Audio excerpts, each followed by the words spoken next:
Hey there, Virgo. Welcome to your reading for the week of February 17th. This week, if you want to catch me live, I go live every single day at 4 p.m. Pacific Standard Time.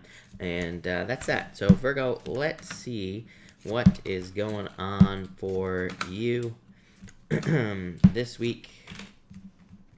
And Virgo, let's see here. All right. You start off with the King of Swords here, Virgo, and the Ace of Wands. Definitely could be love coming in for you here.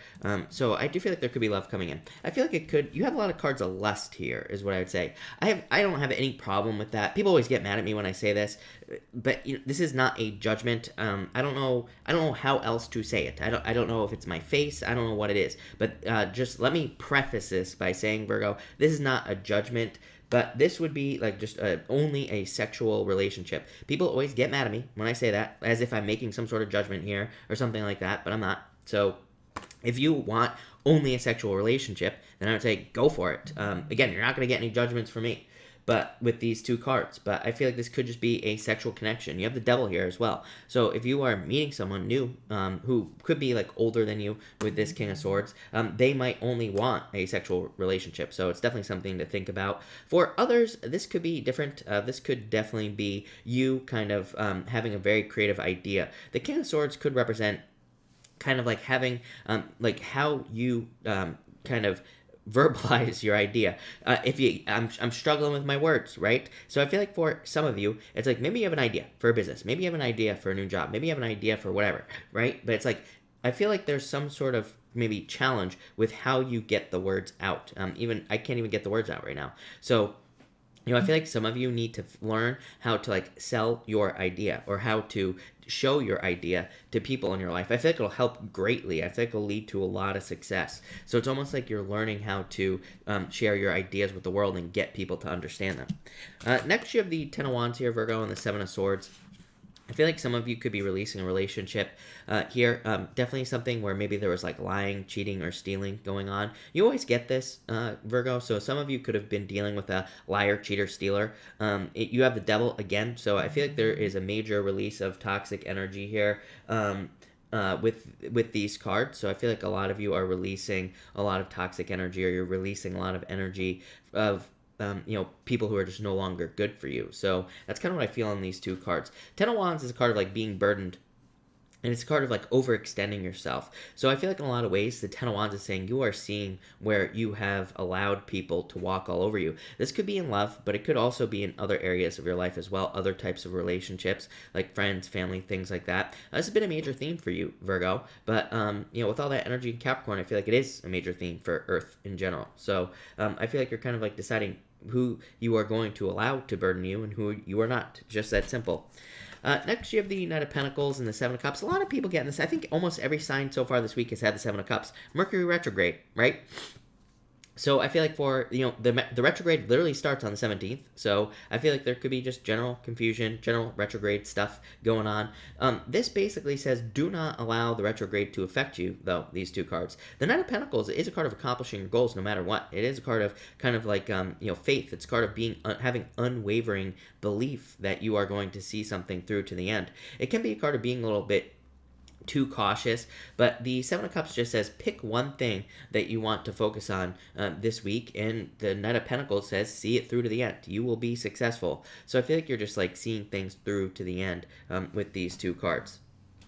Next, you have the Justice card and the Knight of Swords here, Virgo. So I feel like for some of you, again, this could be like a liar, cheater, stealer. Like I said, I feel like some of you could have been dealing with someone who is a liar, cheater, stealer, and I feel like you were hoping for justice. I feel like in the past you've had these messages of like the truth coming out, or, the truth coming in, or something along those lines as well. So I feel like for a lot of you, this could be the truth, but it's like, I feel like you've been waiting for the truth for quite a long time.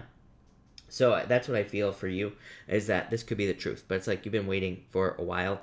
For others, I feel like this is just like a more balanced life. I feel like with that Knight of Swords, it's like, like very all over the place. I feel all over the place with this Knight of Swords. I feel like it's like craziness, right? So it's like maybe you've been dealing with a lot of craziness in your life. I feel like this Justice card is just saying things are about to kind of like settle down in a good way for you, Virgo. So yeah, I love that. Next, Virgo, you have the Seven of Pentacles here and the Three of Wands. So I feel like for a lot of you, this is definitely movement forward or moving on or changing direction in some way. The Seven of Cups or Seven of Pentacles normally is like the guy with one pentacle under his arms and he's like walking away from six pentacles behind him. It just kind of represents him moving on from things that he has learned and he's deciding to move on to something new. Three of Wands, moving on. So I feel like some of you could just be taking your power back kind of with that Three of Wands, and you could be more open to exploration, or you could be more open to exploring life in general here, Virgo. So I feel like for a lot of you, this is just like exploration. I feel like this is you kind of like going on some sort of journey, and I feel like it's going to lead to a lot of growth. There's a lot of growth here. You have the Ace of Pentacles as well. Ace of Pentacles is like the hero's journey. So I feel like for a lot of you, it's like you're going on some sort of journey where there will be a lot of growth for you. Next, you have the Five of Wands here and the Four of Pentacles. Five of Wands to me is the card of adventure. So I feel like for some of you, you could be going on some sort of adventure, or you could be kind of like traveling with that Five of Wands. The Four of Pentacles, like leaving a comfort zone. The Five of Wands to me isn't always a bad card. To me, it can be a card of like learning, or it can be a card of like trying to learn new things. So I feel like for a lot of you, like this is you learning new things with the Five of Wands. But it like could be through like stretching yourself. So I feel like for a lot of you, it's like you could be putting yourself in situations where maybe you're being forced to stretch, Virgo, but ultimately there's a lot of growth going on here in your reading. So I feel like whatever you're doing to stretch yourself is going to lead to growth. Next, Virgo, you have the Nine of Pentacles and the Eight of Wands. Definitely like a very strong kind of, this to me is like a very strong independent energy. So I do feel like in a lot of ways this is you like wanting to do things on your own, or it is you doing things on your own here, Virgo, and I feel like that's going to lead to a lot of success. Nine of Pentacles is like luxuries. So I feel like you're like building up to certain luxuries in your life, or you're like building up to certain nice things that you desire in your life with that Nine of Wands. I feel like a lot of you are kind of like moving towards something you want very quickly with that Eight of Wands as well. Next, you have the Ace of Pentacles and the Three of Swords. So yeah, like I said, I feel like some of you could be leaving things behind, like I said, like people, places, and things, or friends. And it's like you're just on a new path with this Ace of Pentacles. So I feel like a lot of you are just kind of like going on a new journey with that Ace of Pentacles, heading towards success, Virgo. And finally here, you have the Devil and the Ten of Swords. Yeah, just like I said, that's a pretty simple reading. So I feel like you're just leaving behind toxic energy here, Virgo, this week. Like I said, I feel like there's a lot of very strong, very positive growth energy here. But at the same time, this I'm just feeling like this is a very simple reading. I feel like there's not much to talk about because I feel like it's just about you leaving behind toxic situations, moving on to bigger and better things. So Virgo, this looks amazing. So thank you for being here, Virgo. Really appreciate it. I will be back at 4 p.m. Pacific Standard Time, but thank you for watching and definitely enjoy the rest of your day.